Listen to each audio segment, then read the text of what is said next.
Have you ever been playing a game and getting absolutely destroyed? But despite that, you keep playing? Hard games have become a huge part of gaming in recent years, especially in the indie space. But why? Why do people enjoy playing games that are so difficult? To answer that, I have boiled it down to three main reasons why we as gamers love difficult games. The first reason I want to talk about is meaning. When something's difficult, we as people value it way more than when something's super easy. Psychologists call this effort justification. This means that the harder we work for something, the more meaningful the reward feels. This is the driving factor of anything that people do just for the challenge. Think about running a marathon. I mean, why would anyone want to do that? Running for miles and miles feels like it would be torture, but it's the feeling of knowing I did that makes it all worthwhile. The same goes for all sorts of other things in life, like climbing a mountain, lifting weights, or even learning a new instrument. These things aren't always fun in the traditional sense, but when you make it to the top, hit a new PR, or master a difficult song, it makes it all worth it. It's all about the journey leading up to it. A perfect example of a game built around effort justification is Cuphead. Every boss is designed to test you. They throw out seemingly impossible patterns, and if you make one mistake, you're basically cooked. You sit there replaying over and over, making it a little bit farther each time until finally you knock out the boss.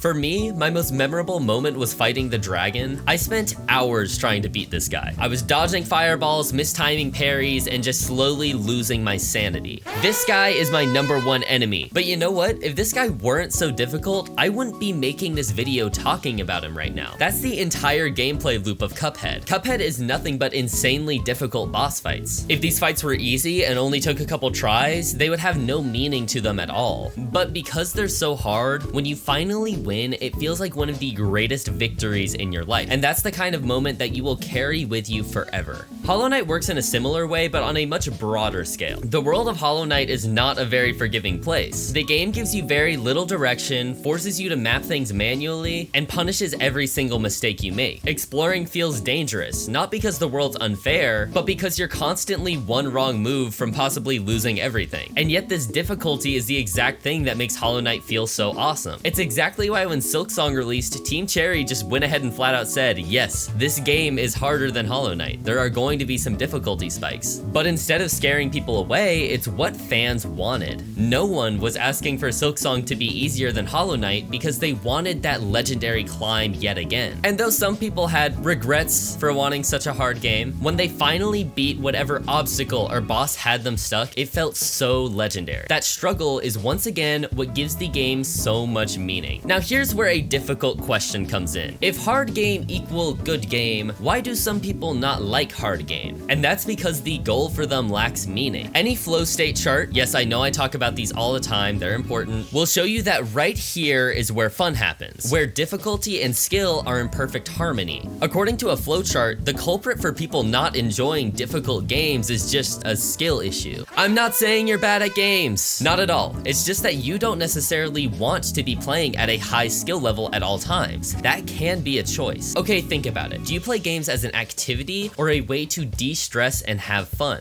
Maybe you even do both, where sometimes you play as an activity and sometimes you're playing to relax. If you play games as an activity, you're ready to take on that game head first. Because of that, you are mentally prepared to play this game at a high skill level. You want to be here. In contrast, if you get on a game after a long day at school or work and you're just completely stressed out, you might want to play a game here. All because you're not mentally prepared to play at a high skill level, one that you are having to fight to maintain. Because of that, you're not going to gravitate towards playing a game that's branded as being extremely difficult, especially if you haven't played it before. Because of the mental state that you're in, any game that's meant to be extremely challenging loses its meaning. Okay, I want to talk about this more in a little bit, but not before I touch on my second point, which is growth. Difficult games force us to grow and learn as we play them. The secret to the best hard games is that they make failure part of the design. You don't just die, you learn. Take Celeste for example. The entire game is built on failure. You die hundreds to thousands of times. But notice how the game treats death. It doesn't kick you back to the title screen or make you replay the last half hour of content. Instead, you respawn right at the same obstacle you just failed at. It's just taunting you, isn't it? You barely lose any progress, and because of that, Celeste has reshaped failure into more of a learning experience. It's not just a game about climbing a mountain, it is a game about struggling with yourself and pushing forward forwards even when things feel impossible. Failing isn't a sign that you're bad at the game,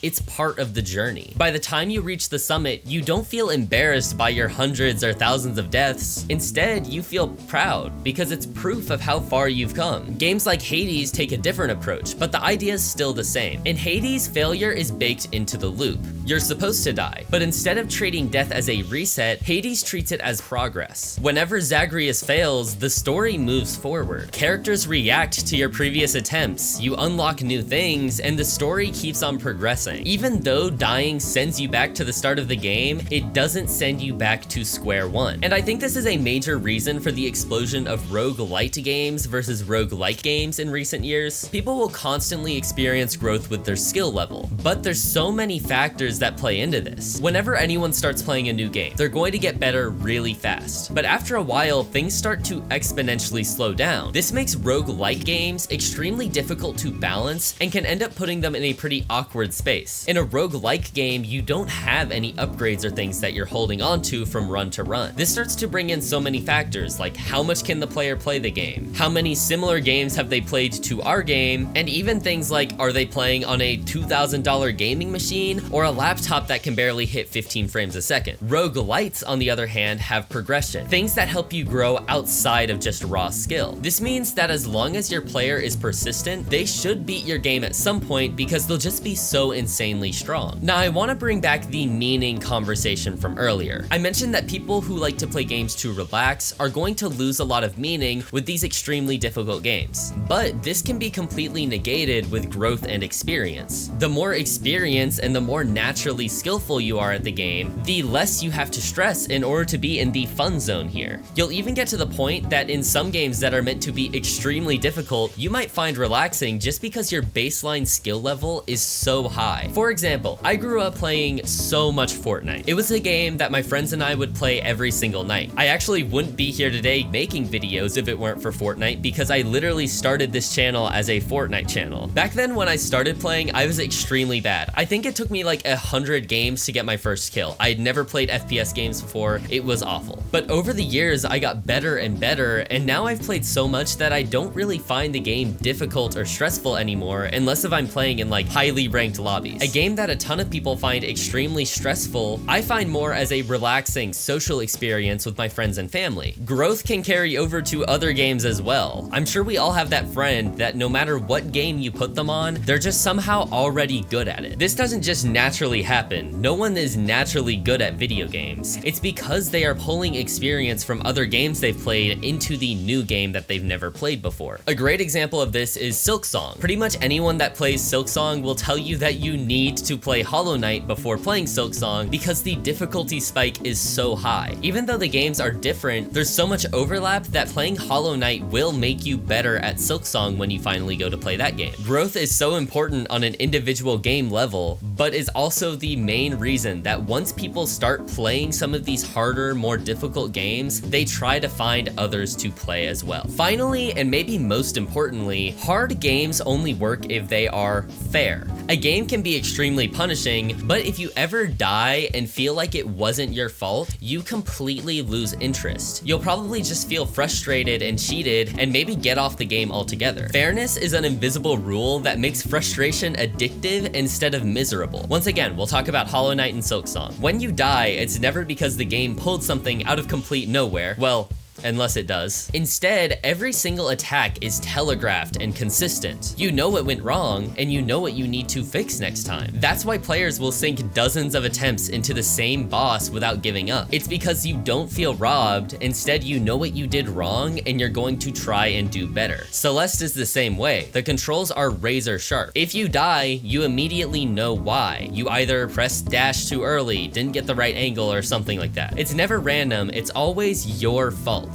Unfortunately. Roguelikes and roguelites kind of break this pattern though, because they are built around randomness. A lot of times, especially when you start playing a new roguelike, it can kind of feel like you're just dying because you're not getting good items. But once again, this is where upgrades come in to make the game feel more fair the longer you play. The first time I beat Enter the Gungeon, I was definitely extremely overpowered. I honestly feel like I didn't even deserve to win that fight, but then the next time I beat the dragon, it was a little easier, and I had way worse stuff. And now I've gotten it to the point where if I die before making it to the final boss, I just kind of realize that it's my fault. Yeah, I didn't get the best stuff, but I still could have dodged those bullets. But roguelikes and a few other types of games have one final secret point I've been saving till now that makes them so addictive, and that is prestige. Roguelikes are entirely built off of prestige. Beating these games is supposed to be a crazy grind and challenge. Being able to say, I beat Risk of Rain or I beat Hades to your friend for the first time is such an amazing feeling. It showed that you made your way past this crazy gauntlet and have proved yourself as good at the game. What's another game that does this incredibly well? Rage games. Let's look at Getting Over It, or a difficult game about climbing. These games break a lot of the main 3 points I talked about earlier, but excel in the prestige category. These games are literally made to be frustrated and annoying to play, but because you know the game can be beat and you've seen people do it on YouTube, you feel like you have to beat the game, otherwise you're a failure.